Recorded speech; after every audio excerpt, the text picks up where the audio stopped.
Muito bem, vamos iniciar agora a primeira parte desse importantíssimo módulo Obrigação Tributária. Nesse módulo, nós vamos estudar os detalhes, assim, vamos dizer, a intimidade da relação obrigacional tributária. Vamos conhecer os tipos de obrigação tributária, os fatos geradores nessa primeira parte.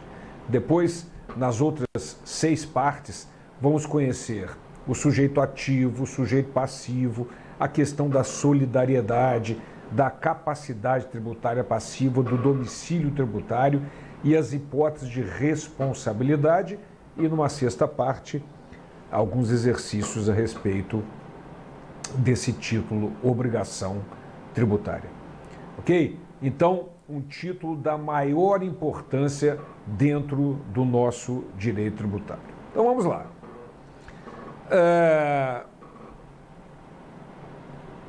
O livro 2º do Código Tributário Nacional, o título 2, é Obrigação Tributária. Obrigação tributária. Importante sempre lembrar daqueles percentuais que eu sempre mostro ao iniciar um módulo, né? O título Obrigação Tributária normalmente representa 17% das questões de prova. Volto a insistir que não é para estudar só aqueles conteúdos que têm percentual alto, até porque isso varia em função do número de artigos, dispositivos de cada módulo. Mas é um módulo bastante importante, esse título 2 do livro 2º do CTN, Obrigação Tributária. E nessa primeira parte, nós vamos estudar os tipos de obrigações e os fatos geradores. Sua Excelência, o fato gerador. Muito bem. Então, minha gente, o direito tributário trata nada mais, nada menos do que uma relação obrigacional, de uma relação obrigacional. É isso. Alguém devendo algo a outra pessoa. É isso. É lógico, é uma relação obrigacional com características diferenciadas, isso é verdade. A compulsoriedade, o caráter ex lege, a questão do sujeito ativo, que é limitada a 4 entes da Federação, União, Estado, Distrito Federal e Município. Mas é uma relação obrigacional.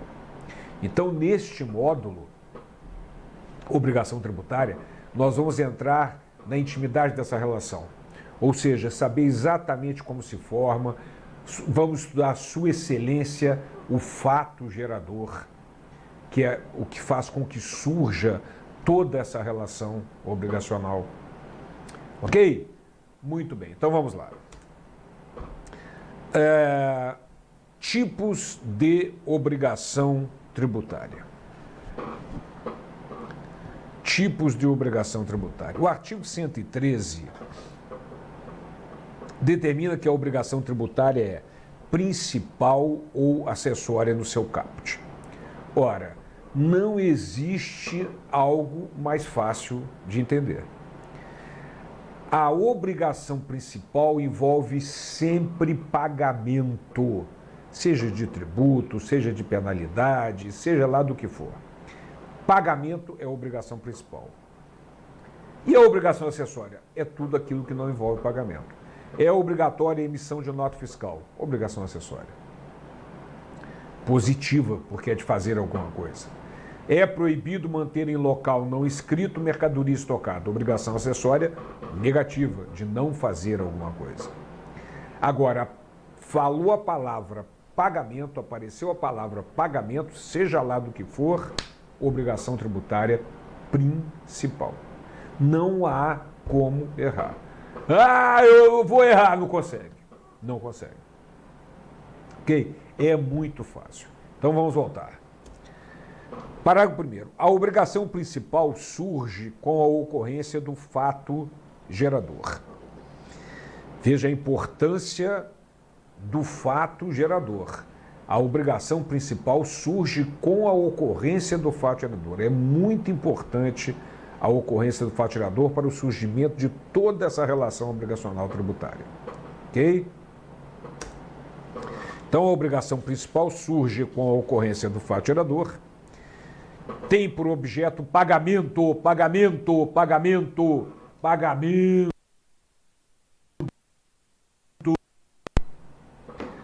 Palavra-chave é pagamento de tributo ou penalidade e extingue-se juntamente com o crédito dela decorrente. O parágrafo 2º determina que a obrigação acessória decorre da legislação tributária e tem por objeto as prestações positivas, ou seja, de fazer alguma coisa, ou negativas, de não fazer alguma coisa, nela previsto no interesse da arrecadação da fiscalização de tributos. Então, estas são as obrigações acessórias, positivas de fazer ou negativas de não fazer. Como eu dei os exemplos, é obrigatória a entrega de declarações econômico-fiscais, obrigação positiva de fazer. É proibido dar circulação de mercadorias sem emissão de nota fiscal, obrigação negativa de não fazer. Na verdade, as obrigações positivas e negativas, muitas vezes, são dois lados da mesma moeda. Porque se eu disser, é obrigatória a emissão de nota fiscal na saída da mercadoria, obrigação acessória positiva. É proibido dar circulação de mercadoria sem emissão de nota fiscal, obrigação acessória negativa e é a mesma obrigação. Depende, portanto, da forma, na verdade, como ela é redigida. Ok? Então, obrigações positivas de fazer, negativas de não fazer, e a obrigação principal envolve sempre pagamento. Agora, vamos imaginar o seguinte. Você chega em um determinado contribuinte e observa que ele não emitiu nota fiscal na venda da mercadoria. Você, como fiscal, ele está inobservando uma obrigação acessória, que é uma obrigação de fazer, emitir nota fiscal. Mas você vai ter que cobrar uma penalidade dele, lavrar uma auto-infração e cobrar uma penalidade. A penalidade é obrigação principal, porque envolve pagamento. Então, observe que a obrigação acessória, pelo simples fato da sua inobservância, converteu-se em obrigação principal relativamente à penalidade pecuniária. E é isso que está no parágrafo 3º do artigo 113. Vamos lá? A obrigação acessória, pelo simples fato da sua inobservância, converte-se em obrigação principal relativamente à penalidade pecuniária. Ok? Então, minha gente, esses são os dois tipos de obrigação tributária, não há como confundir. Falou pagamento, obrigação principal. Tudo que não envolve pagamento, obrigação acessória, se for de fazer é positiva, se for de não fazer é negativa. Aliás, isso existe no direito como um todo, né? As obrigações de dar, de fazer e de não fazer. No direito tributário, a obrigação de dar é a obrigação principal, de dar o dinheiro, de pagar. E as obrigações de fazer ou não fazer são as positivas ou negativas acessórias previstas na legislação. Um detalhe importante, voltando para o texto, que, de acordo com o parágrafo 2º, a obrigação acessória decorre da legislação tributária. Eu quero chamar a atenção para isso, porque, conforme nós já vimos, a legislação tributária é composta de leis, tratados, decretos e normas complementares. Quando o Código se refere à legislação, é quaisquer dessas 4 normas, ok? Quando se refere à lei, é apenas uma delas, mas legislação é quaisquer delas. Estou aqui rindo, eu vou até... Isso que vocês devem estar ouvindo é o cachorro aqui de casa. Eu já falei, uma das características dessa aula é a informalidade, que me agrada, inclusive, mas a seriedade do conteúdo e da atualização é muito grande, mas o fato é que tem um cachorro aqui em casa que é a coisa mais engraçada do mundo, ele não late, ele grita. Os vizinhos já, quando me conheciam, achavam que eu estava batendo em alguma criança aqui. E de vez em quando ele resolve sair gritando, mas é impressionante, é um grito, é uma pessoa gritando. Esse cachorro, daqueles cachorros bulldog francês, que eu nunca compraria um, que é muito caro, mas foi um aluno de um curso, quando eu tinha um curso preparatório, ele não pagou, e aí deixou aqui o cachorro com pagamento. Quando eu cheguei, os meus filhos já tinham se apaixonado. E aí ele é meio gente, meio cachorro. Ok? Então vocês, de vez em quando, vão ouvir esse latidinho aí, do Marley, chama-se Marley. Ainda tem um nome meio complicado. Bom, mas o fato é que a obrigação acessória não precisa estar previsto em lei. Basta estar na legislação como um todo, numa lei, num tratado, num decreto ou numa norma complementar. Mas a obrigação principal, essa sim, tem que estar prevista em lei. Ok? Bom. Então, e o parágrafo 3º determina exatamente o que eu havia comentado. A obrigação acessória, pelo simples fato da sua inobservância, converte-se em obrigação principal relativamente à penalidade pecuniária. Então, minha gente, vamos dar uma olhada numa figura que vai demonstrar de forma muito clara os dois tipos de obrigação tributária, principal e acessória. Vamos lá. A obrigação tributária principal envolve sempre pagamento. E aí o Código diz que é pagamento de tributo ou penalidade pecuniária.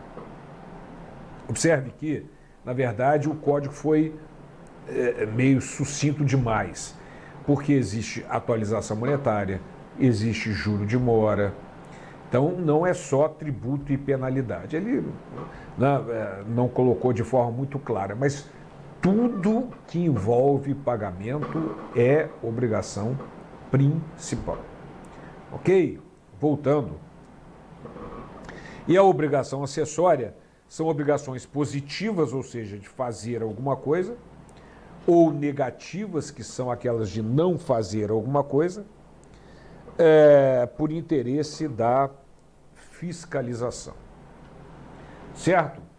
Muito bem. Então, minha gente, e a obrigação acessória, pelo simples fato da sua inobservância, converte-se em obrigação principal relativamente à penalidade pecuniária. Ok? Então, estes são os dois tipos de obrigações tributárias. Não há como confundir, é muito fácil. Bom, agora que conhecemos os dois tipos de obrigações tributárias, nós precisamos conhecer Sua Excelência, o fato gerador. O fato gerador da relação obrigacional é importantíssimo dentro do direito tributário porque é onde surge tudo, é onde começa tudo. É a ocorrência do fato gerador, que é um fato jurídico previsto no mundo jurídico, mas que cria a obrigação de pagar um tributo. Ok? Nós já vimos, por exemplo, o fato gerador da taxa, que é o exercício regular do poder de polícia ou utilização de serviço específico e divisível, da contribuição de melhoria, que é a valorização de um imóvel, né, em função da obra pública realizada, dos impostos, vimos no módulo do imposto da competência privativa, todos aqueles fatos geradores, etc. Então, Sua Excelência, o fato gerador. Ora, se existem dois tipos de obrigações tributárias, principal e acessória, existem dois tipos de fatos geradores. Fato gerador da obrigação principal e o fato gerador da obrigação acessória. Ok? Então vamos lá. Sua Excelência, o fato gerador. Sua Excelência, o fato gerador.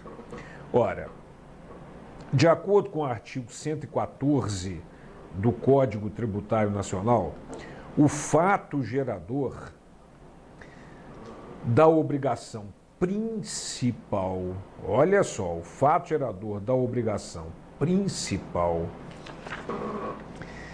é a situação definida em lei, olha lá o detalhe, prevista em lei, como necessária e suficiente,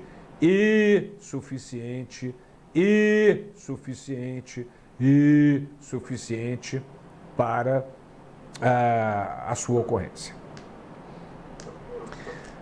Então, minha gente, esse artigo 114 eu costumo dizer que é um dos mais sucintos, bonitos, precisos e excitantes do CTN. Traz inúmeras informações de forma muito sucinta e precisa. Fato gerador da obrigação principal é a situação definida em lei, tem que estar prevista em lei, enquanto nós vamos ver que o da obrigação acessória pode estar na legislação como um todo, na lei, no tratado, no decreto ou numa norma complementar. Mas o fato gerador da obrigação principal, lei, sempre. Definida em lei como necessário e suficiente. Há necessidade dele e não há necessidade de mais nada. Necessário e suficiente. Ok? Então nós vamos concluir daqui a pouco, em função dessa definição, que a obrigação tributária surge imediatamente à data da ocorrência do fato gerador. Pois se o fato gerador é condição necessária e suficiente, há necessidade dele e não há necessidade de mais nada. Ok? Mas vamos voltar para a tela. E o artigo 115, o fato gerador da obrigação acessória é qualquer situação que, na forma da legislação,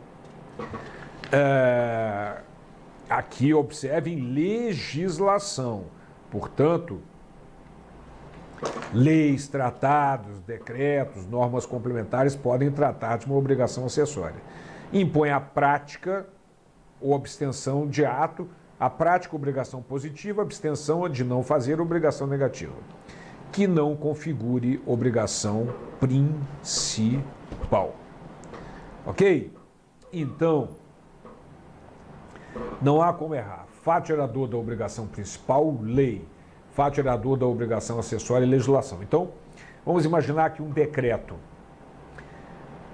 cria a obrigação de preenchimento de um formulário para se pagar um tributo. Ótimo, obrigação acessória.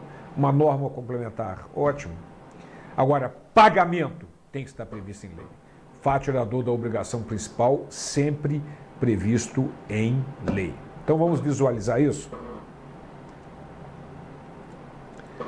Fato gerador da obrigação principal é a situação definida em lei, como necessária e suficiente para o surgimento da obrigação tributária. É suficiente, necessário e suficiente para o surgimento da obrigação tributária. E o fato gerador da obrigação acessória é qualquer situação que, na forma da legislação aplicável, veja bem essa diferença, fato gerador da obrigação principal, lei, fato gerador da obrigação acessória, legislação, impõe a prática de ato, né? Ou abstenção de fato, ou seja, obrigação de fazer ou de não fazer, positiva ou negativa. Então, observe, voltando para o fato gerador da obrigação principal, que é a situação definida em lei como necessária e suficiente. De modo que, como eu havia dito, já que o fato gerador é condição necessária, precisa dele, e suficiente, a obrigação tributária surge imediatamente à data da ocorrência do fato gerador, porque ele é condição necessária e suficiente. Certo? Condição necessária e suficiente.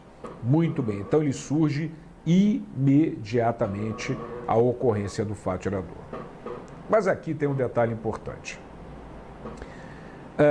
Existe um dispositivo constitucional, artigo 150, parágrafo 7º, que determina a possibilidade da cobrança de um tributo antes mesmo da ocorrência do fato gerador, que é a substituição tributária.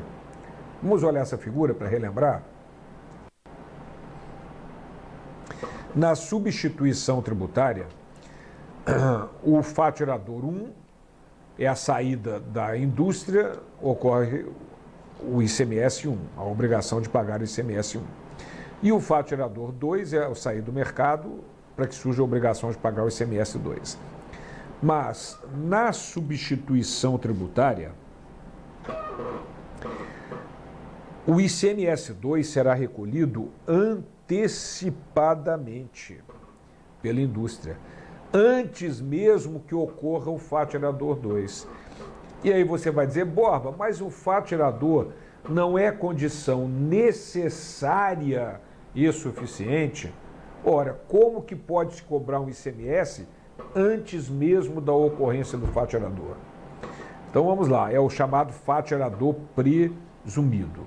Acontece que há um dispositivo constitucional e o STF entende que a emenda constitucional número 3, ao introduzir o artigo 150, parágrafo 7º, que é esse que possibilita a cobrança antecipada antes da ocorrência do fato gerador, aperfeiçoou o instituto do fato gerador presumido.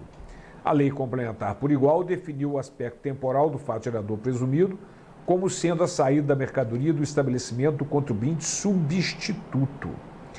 Então, considera-se que o fato gerador presumido, que é o fato gerador 2, ocorre, na verdade, na saída do substituto, que é o estabelecimento industrial. Portanto, criou-se essa possibilidade constitucional e aceita pelo STF da cobrança de um tributo cujo fato gerador ainda vai ocorrer lá na frente, que é o chamado fato gerador presumido. Muito bem.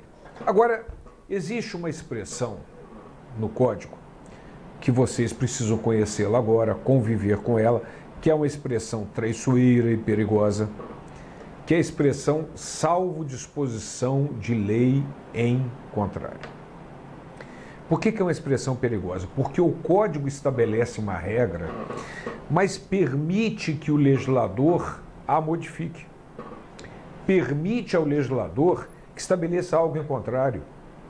Diz assim, olha, se o legislador não quiser que seja de modo diferente, prevalece essa regrinha. E o examinador sabe explorar como ninguém essa expressão perigosa e realmente traiçoeira. Vamos ver dentro desse módulo obrigação tributária quantas vezes e em que artigos aparecem essa expressão para que depois a gente possa estudar os artigos 116 e 117 relativos a fatos geradores que têm essa expressão perigosa. Vamos lá. Salvo disposição de lei em contrário, no título Obrigação Tributária. Artigos 116, 117, 120, 123, 125 e 136 do Código Tributário Nacional. Então vamos lá, vamos começar com o artigo 116. Salvo disposição de lei em contrário, considera-se ocorrido o fato gerador e existentes os seus efeitos. Considera-se ocorrido o fato gerador e existentes os seus efeitos. Ora, esse caput do artigo 116 poderia ser resumido da seguinte forma: salvo disposição de lei em contrário, considera-se ocorrido o fato gerador e surgido a obrigação tributária, que é o principal efeito da ocorrência de um fato gerador. Certo? Mas vamos voltar para a tela. Inciso 1. Tratando-se de situação de fato, desde o momento em que se verifique as circunstâncias materiais, as provas necessárias a que produzem os efeitos que normalmente lhes são próprios. Ora, que situação de fato é essa? É o comum. No caso de ISS, a prestação de serviço. No caso de ICMS, circulação de mercadoria ou serviço de transporte ou comunicação. No caso do IPI, saída do produto da indústria ou a importação, e etc. No caso do imposto de renda, aquisição de renda ou rendimentos quaisquer, certo? No caso do IPTU, a propriedade, o domínio útil, a posse sobre o bem imóvel, enfim, é a situação de fato, certo? Desde que ocorra as circunstâncias materiais, as provas necessárias. É o normal. O problema começa no inciso 2 do artigo 116. Vamos lá. Tratando-se de situação jurídica, desde o momento em que esteja definitivamente constituída nos termos do direito aplicável. Ora, que situações jurídicas seriam estas citadas no inciso 2 do artigo 116? Mas antes, vamos dar uma olhadinha nesse resumo. Considera-se ocorrido o fato gerador e existentes seus efeitos, salvo disposição de lei em contrário, Tratando-se de situação de fato normal, desde o momento em que se verifica as circunstâncias materiais, as provas necessárias, como eu disse, no caso do ISS, prestação de serviço, do ICMS, circulação de mercadoria, do ITR, propriedade sobre o imóvel rural, do IPTU, imóvel urbano e por aí afora. E tratando-se de situação jurídica, desde o momento em que esteja definitivamente constituída nos termos do direito aplicável. Aí você vai dizer assim, Boba, esse inciso 2, que situações jurídicas seriam estas citadas no artigo 116, inciso 2? E aí, para clarear essas situações, quais seriam essas situações jurídicas previstas no artigo 116, inciso 2, foi criado o artigo 117, que explica quais seriam essas situações jurídicas às quais se refere o 116, inciso 2. Na verdade, são as condições suspensiva e resolutória que nós vamos conhecer a partir de agora. Então vamos lá. Artigo 117. Para os efeitos do inciso 2 do artigo anterior, e salvo disposição de lei em contrário, os atos ou negócios jurídicos condicionais reputam-se perfeitos e acabados. 1. Sendo suspensiva a condição desde o momento de seu implemento. E sendo resolutória a condição desde o momento da prática do ato ou da celebração do negócio. Então, visualizando isso melhor, os atos ou negócios jurídicos condicionais reputam-se perfeitos e acabados. Cuidado com o salvo de disposição de lei em contrário, nós vamos ver exemplos aqui como é que isso pode influenciar. Sendo suspensiva a condição, desde o momento do seu implemento, e sendo resolutória desde a prática do ato ou da celebração do negócio. Ora, então aqui o fundamental é que a gente entenda o que é uma condição suspensiva e uma condição resolutória no direito privado, para que depois a gente jogue para o direito tributário. Ok? O que é um negócio jurídico sujeito a uma condição suspensiva? Vamos imaginar o seguinte, eu faço um acordo com vocês, quem assistir às minhas aulas e passar entre os 5 primeiros colocados em qualquer concurso, ganha uma viagem para a Europa, despesa paga, alimentação paga, estou criando uma hipótese, hein? Não vão me cobrar isso. E despesa paga, etc, etc. Bom, direito acompanhante, legal. Vejam que no momento em que eu celebrei esse negócio com vocês, não existe ainda a obrigação de que eu pague essa viagem. A obrigação está dependendo de um implemento de uma condição, de um fato futuro e incerto. Pode ser que todos vocês passem, mas não entre os 5 primeiros colocados. Então, a obrigação da condição suspensiva depende do implemento da condição, de um evento futuro e incerto que pode ou não acontecer. Se não acontecer, não vai surgir a obrigação. Se acontecer, surge a obrigação. Essa é a condição suspensiva. Vamos ver um exemplo no direito tributário, né? Porque é importante a gente ter essa noção do direito privado, do que é uma condição suspensiva, mas também conhecer no direito tributário. Antes, aliás, vamos comparar ainda no direito privado a condição suspensiva com a condição resolutória. O que seria uma condição resolutória? Vamos imaginar que você está atrasado e tal, correndo na rua de carro, atropela o indivíduo. O indivíduo teve leves escoriações, quebrou 2 pernas, 2 braços, maxilar inferior e teve traumatismo craniano. Mas está bem, bem mal, né? Mas vai ficar no hospital durante 2 meses. Aí você vai no hospital e diz assim: meu amigo, enquanto o senhor estiver aqui no hospital, eu vou lhe dar um salário mínimo por mês para você sustentar a sua família. Ora, no momento em que você celebrou esse negócio com o indivíduo, nesse momento, surgiu a obrigação de você pagar um salário mínimo para ele. E, ao contrário da condição suspensiva, quando houver o implemento da condição, que é o fato de você, dele, sair do hospital, cessa a obrigação sua. Resolver a obrigação em direito é cessar a obrigação. Por isso, condição resolutória. Então, nós temos a condição suspensiva e temos a condição resolutória. Agora vamos ver exemplos no direito tributário. Na condição suspensiva, vamos imaginar que uma empresa mande um produto para um parque de exposições. Você sabe que sai da indústria faturador do ICMS e do IPI. Mas o faturador está sob condição suspensiva de um evento futuro e incerto, que é a venda lá na exposição. Se ocorrer a venda na exposição, surge a obrigação de pagar o IPI. Caso contrário, o produto volta para a indústria.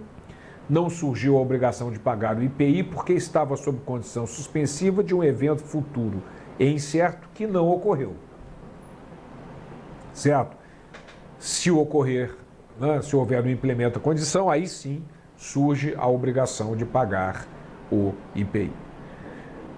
Então, esse é um exemplo de condição suspensiva dentro do direito tributário. O curioso nessa história é que, no que diz respeito ao ICMS, muitos estados exigem o ICMS na remessa para a indústria, para o parque de exposições. E quando voltar, se não for vendido, tiram a nota fiscal de entrada com crédito igual ao débito da saída para anular. Aí você vai dizer assim: mas peraí, Borba, o faturador está sob condição suspensiva. Como é que o legislador pode determinar que a obrigação surge antes do implemento da condição, no caso do ICMS? Exatamente em função da expressão salvo disposição de lei em contrário.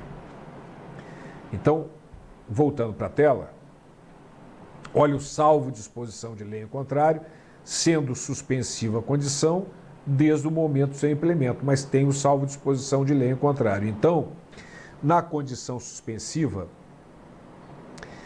há a prática do ato ou celebração do negócio, por exemplo, a remessa para o parque de exposições, e a obrigação só vai surgir com o implemento da condição. Aí sim surge a obrigação de pagar. Ok? Mas tem o salvo disposição de lei em contrário. Por isso que eu estou dizendo que, no caso do ICMS, a obrigação de pagar surge na saída da indústria quando vai para o parque sob condição suspensiva. Isso é permitido em função do salvo disposição de lei em contrário, que foi colocado no Código.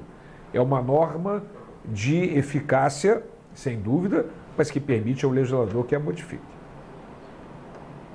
Bom, isso condição suspensiva. Voltando para a tela, na condição resolutória, a obrigação surge desde a prática do ato ou celebração do negócio. E só vai ocorrer ao ocorrer o implemento da condição, ao contrário da condição suspensiva, se resolve a obrigação. Acaba a obrigação. Ok? Voltando para mim, vamos ver um exemplo de condição resolutória no direito tributário. Vamos imaginar que o indivíduo queira deixar um bem para um indivíduo que não nasceu ainda. Uma determinada mulher está grávida e ele quer deixar um bem para o bacuri, que não nasceu ainda. Ele pode fazer isso? Pode. Só que ele vai nomear um cara, esse processo chama-se substituição fideicomissária. Ele vai nomear um cara de confiança dele. E no falecimento do instituidor do fideicomisso, esse imóvel é transmitido para este fiduciante, para esse cara. E no nascimento do bacuri, o fiduciante tem a obrigação de transferir o imóvel para o bacuri, que é o fideicomissário. Então, observe que a propriedade que o fiduciante tem no falecimento do instituidor do fideicomisso, até antes da criança nascer, a propriedade está sob condição resolutória, porque em determinado momento ele vai perder essa propriedade. Pode ser no nascimento, pode ser quando a criança se formar em nível superior, quando o testador lá, o instituidor do fideicomisso determinar. Mas o fundamental é lembrar que a propriedade que o fiduciante tem condição resolutória, porque ele vai perder em algum momento este determinado pelo testador, pelo instituidor do fideicomisso. Acontece que para o direito tributário, estar ou não a propriedade sob condição resolutória é irrelevante, porque a obrigação surge desde a prática do ato ou celebração do negócio. Então, voltando para a tela, na condição resolutória, a obrigação surge desde a prática do ato ou da celebração do negócio. Portanto, é irrelevante, na verdade, para o direito tributário que esteja sob condição resolutória, porque a obrigação surge imediatamente, muito embora esteja sob condição resolutória. Ok? Muito bem. Então, estes dois aspectos são fundamentais. Fato gerador sob condição suspensiva e fato gerador sob condição resolutória. Muito bem. Agora, nós precisamos conhecer um detalhe, que é o artigo 116, parágrafo único do CTN. Mas eu preciso introduzir um conceito, que é o conceito de elisão. O que é elisão? Elisão é uma forma lícita de se reduzir a carga tributária. Isso chama-se elisão. Ok? Evasão não, é uma forma ilícita, ilegal. Elisão é uma forma lícita. Por exemplo, o enquadramento da empresa no Simples Nacional é uma forma lícita de se reduzir a carga tributária. É uma elisão. Certo? Adaptação das negociações de uma empresa para que as operações realizadas se encaixem em uma determinada isenção. Elisão fiscal. É uma forma lícita de se reduzir a carga tributária. No entanto, foi criado um dispositivo do Código, não vamos discutir aqui o mérito dele, que é a chamada norma anti-elisão, que é a possibilidade de que a autoridade desconsidere atos lícitos dentro da lei, mas, segundo a autoridade, praticados com a intenção de dissimular a ocorrência do fato gerador. Como a ESAF gosta de colocar, de eclipsar a ocorrência do fato gerador. Vejam que é uma questão muito subjetiva e discutível, mas não vamos entrar no mérito aqui. Então, o indivíduo praticou um ato lícito Mas a autoridade pode dizer assim, não, esse cara está praticando ato ilícito, mas ele está dissimulando. Nós vamos ver exemplos práticos disso, mas vamos lá para o dispositivo. Artigo 116, parágrafo único do CTN, a chamada norma anti-elisão. A autoridade administrativa poderá desconsiderar atos ou negócios jurídicos praticados com a finalidade de dissimular, essa é a palavra utilizada, a ocorrência do fato gerador do tributo ou a natureza dos elementos constitutivos da obrigação tributária, observados os procedimentos a serem estabelecidos em lei ordinária. Ok? Então, minha gente, essa é a chamada norma anti-elisão. Vou dar um exemplo até pessoal. Vamos imaginar. Eu recebi os direitos autorais do meu livro, dos meus livros, que eu estou fazendo uma propaganda aqui, dos direitos autorais do livro eu recebia e pagava 27,5% de imposto de renda, etc. E aí eu criei uma editora que não editava nada. Não há nenhuma ilegalidade em se criar uma editora que não edita nada. Vendi os direitos autorais para minha pessoa física para a pessoa jurídica. Então a minha editora, ao pagar os meus direitos autorais, não pagava mais a Cláudio Borba, pagava para a editora. Eu vendi para a pessoa jurídica os direitos autorais. Registrei a editora no Simples Nacional. Pagava entre todos os tributos em torno de 8% a 10%. Porque há um dispositivo na Lei Complementar 123 que a retirada de dinheiro que o sócio faz da empresa enquadrado no Simples Nacional, salvo se for pro labore, é isenta do imposto de renda.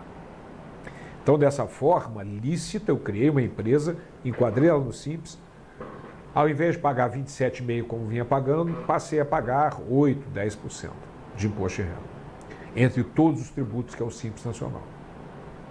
Então, observe que foi uma forma lícita, legal, de se reduzir a carga tributária. Aí a autoridade, baseada no artigo 116, parágrafo único, pode chegar e dizer assim, olha, o Borbita está dissimulando, ele criou uma editora só para montar essa estrutura. Não há nenhum impedimento legal que eu faça isso, mas a autoridade pode desconsiderar e cobrar o tributo. E aí foi publicada uma medida provisória, na época, estabelecendo inclusive uma penalidade muito alta para essa situação. Eu até destruí essa estrutura e montei uma outra, que também não interessa qual é, mas porque fiquei preocupado, essa medida provisória não foi convertida em lei, mas de qualquer maneira havia essa possibilidade, há essa possibilidade. Né? Vamos imaginar uma outra situação, se eu tenho uma circulação, a venda de mercadoria, se eu cobro frete, ele é incluído no preço da mercadoria e sobre ele incide o ICMS. Mas se for uma entrega dentro do município, o frete municipal dentro do município não incide ICMS, incide ISS. Então essa empresa, se ela vender para dentro do município, ela paga, vamos colocar 18% de ICMS sobre o valor da mercadoria e do frete. Mas ela pode criar uma empresa transportadora e emitir uma nota fiscal da mercadoria e outra do transporte, porque sobre o transporte vai incidir o ISS, que é no máximo 5%. É uma forma lícita chamada elisão fiscal, planejamento tributário. Mas a autoridade pode desconsiderar, é lógico que tem que se estabelecer, né, voltando para a tela, no finalzinho do artigo 116, parágrafo único, tem que haver alguns procedimentos a serem estabelecidos em lei ordinária para essa desconsideração da situação, por considerar que há uma dissimulação por parte do contribuinte. E aí você vai dizer assim, ô Borba, mas parem um pouquinho, será que não há uma inconstitucionalidade ou uma ilegalidade na medida em que o contribuinte está realizando um ato lícito previsto na lei e a autoridade está, então, desconsiderando esse fato, não há uma ilegalidade nisso. Vamos ver o que o STJ considera? Vamos lá. De acordo com o STJ, a administração pública pode, em observância ao princípio da moralidade administrativa e da indisponibilidade dos interesses públicos tutelados, desconsiderar a personalidade jurídica de sociedade constituída com abuso de forma e fraude à lei, desde que facultado ao administrado contraditório e a ampla defesa em processo administrativo regular. Ok? Então, o STJ considera que não há nenhum problema se a autoridade, desde que fundamentada e dando direito de defesa, argumentação de defesa para o contribuinte, a autoridade desconsidere atos lícitos, mas segundo o critério dela, praticados com a intenção de dissimular a ocorrência de um fato gerador. Ok? Muito bem. Para nós finalizarmos essa parte 1 do título Obrigação Tributária, nós precisamos conhecer um artigo importantíssimo, que é o princípio do non-olet. O que é o princípio do non-olet? Não tem cheiro. Essa história toda começou na França, começou a se cobrar tributo pelo uso do mictório público.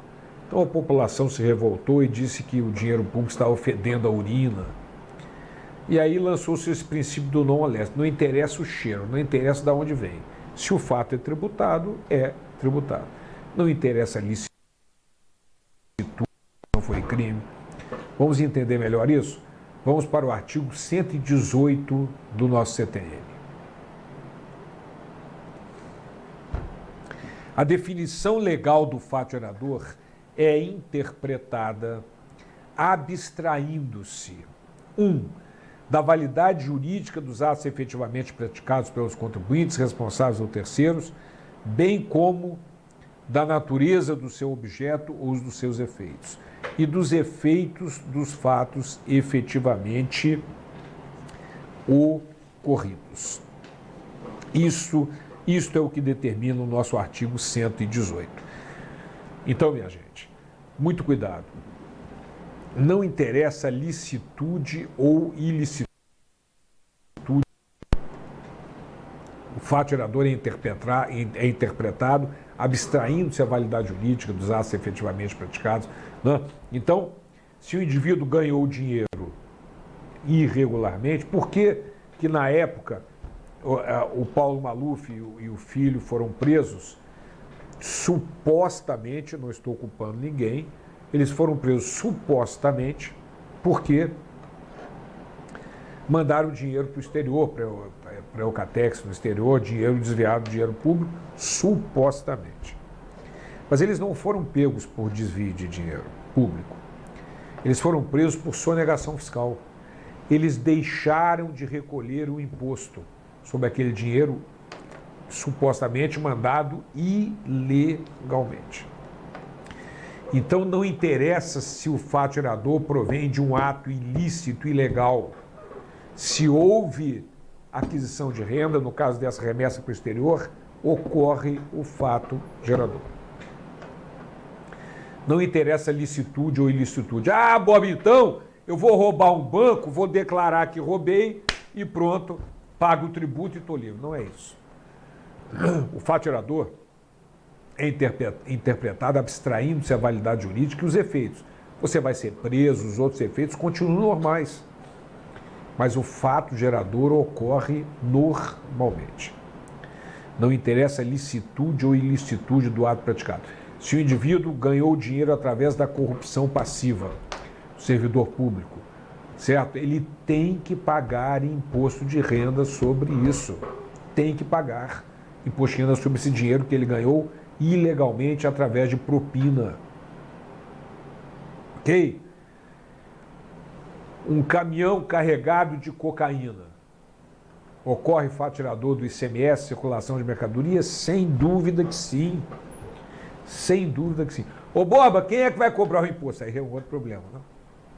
O fiscal, para encarar isso, tem que ser valente. Mas esse é um outro problema. O fato gerador ocorre normalmente. Aliás, há uma jurisprudência importante com relação a isso. Vamos lá. De acordo com o STF, drogas, irrelevância da origem ilícita, mesmo quando criminal, da renda subtraída à tributação.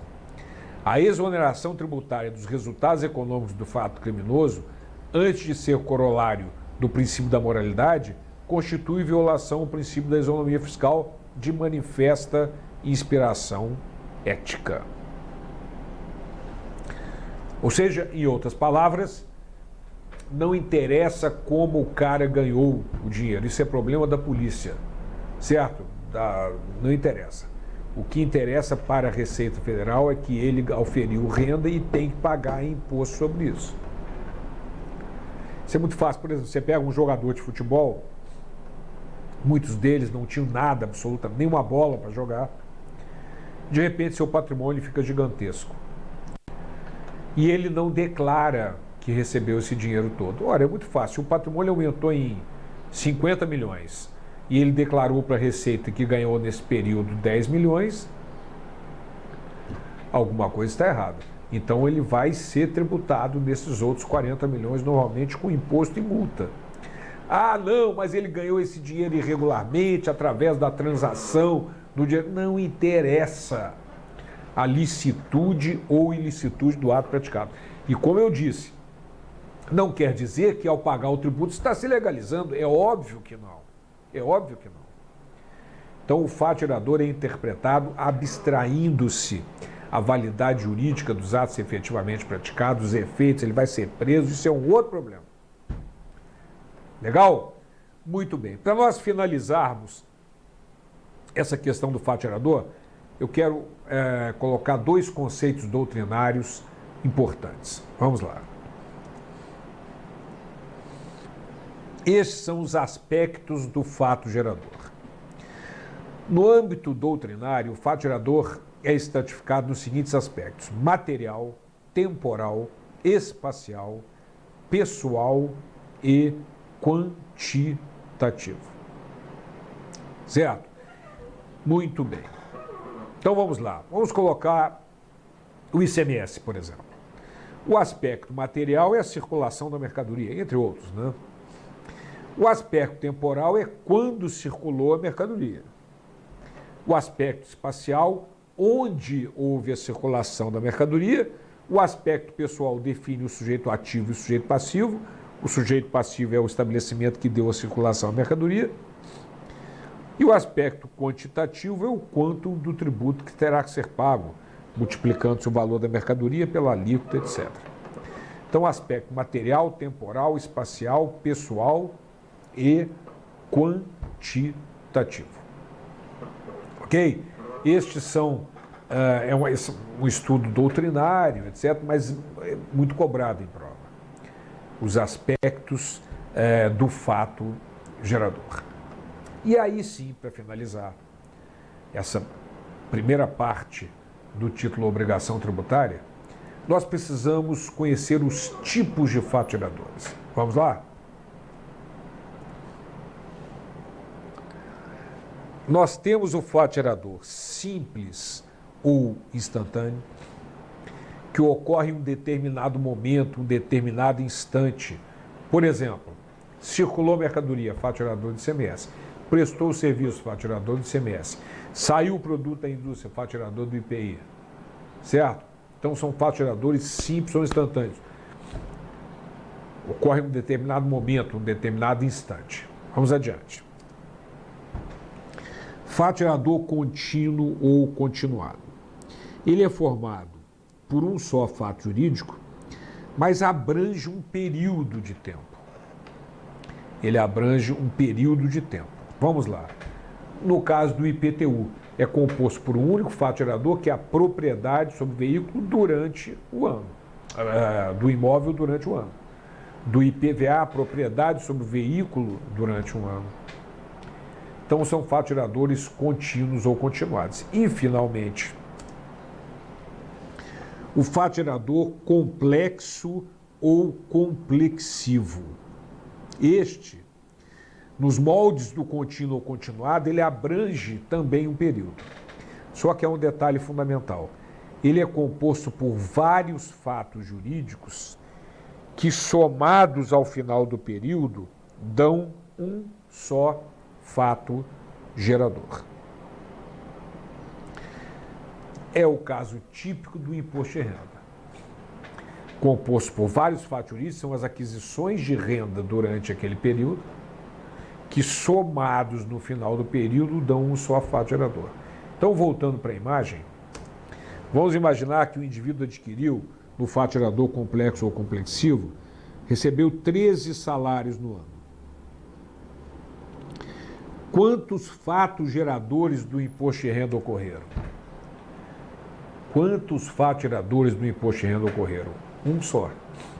Composto por vários fatos jurídicos que, somados no final do período, dão um só fato gerador.